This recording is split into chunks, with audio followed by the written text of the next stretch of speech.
Welcome to the Fear and Greed Afternoon Report for Tuesday, the 16th of May, 2023. I'm Sean Aylmer. Every afternoon, we've got the 5 stories that happened today that you need to know about. Story number 1, the S&P ASX 200 closed down 0.5% today to 7,235 points. Some of the more defensive stocks were among the worst performers. Woolworths, CSL and Sonic Healthcare fell more than 1%. Tech stocks also struggled, with WiseTech Global and REA both off around 1.5%. The major banks were mixed, so too the iron ore miners. Among the worst performers were Eagers Automotive and Hub24. They both fell around 5%. Best on the day was Life360. That's the tracking company.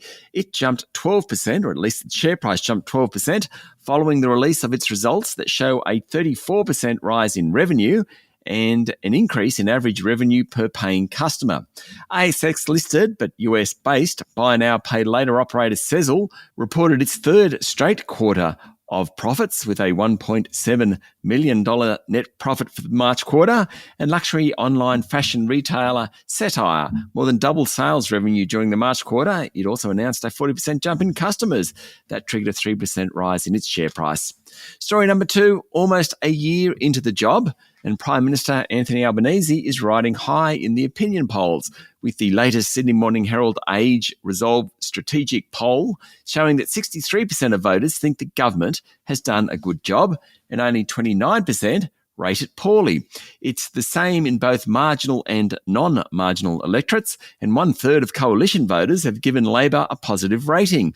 In terms of preferred Prime Minister, Albanese leads opposition leader Peter Dutton 53% to 20%. In terms of primary votes, if an election were held now, Labor would win 42% and the coalition 32%.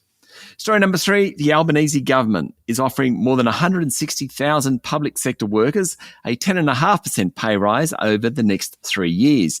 The offer of 4% in year 1, 3.5% in year 2 and 3% in year 3 has been much anticipated because it not only affects public servants, obviously, but also provides something of a benchmark in wage negotiations by other workers. The offer was tabled today by the Australian Public Service Commission, and tens of thousands of union members have 2 weeks to vote on it. Government lead negotiator Peter Reardon said it would be the largest increase in pay in over 10 years and is the right balance against inflation pressures, global economic uncertainty and broader fiscal responsibilities. The proposed increases are about half of what the Community and Public Sector Union has sought.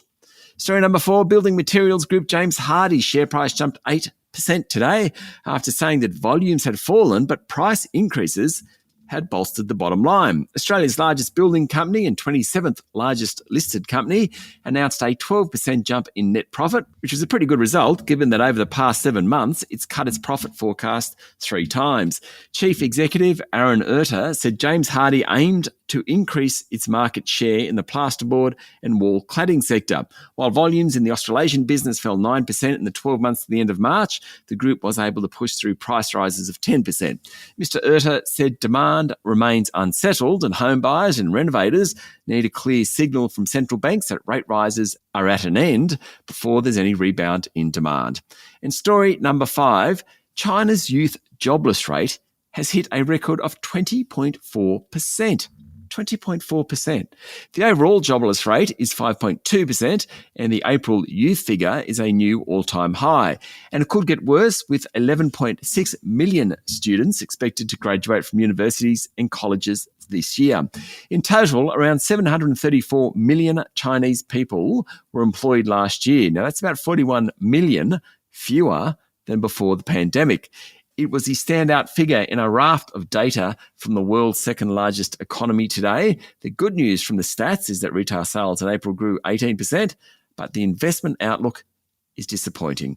That's it for the afternoon report for Tuesday, the 16th of May, 2023. Don't forget to hit follow on the podcast and find Fear and Greed on LinkedIn, Instagram, Twitter and Facebook. Join Michael Thompson and I tomorrow morning for the Fast 5 by Fear and Greed, the top 5 business stories you need to know in just 5 minutes. I'm Sean Aylmer. Enjoy your evening.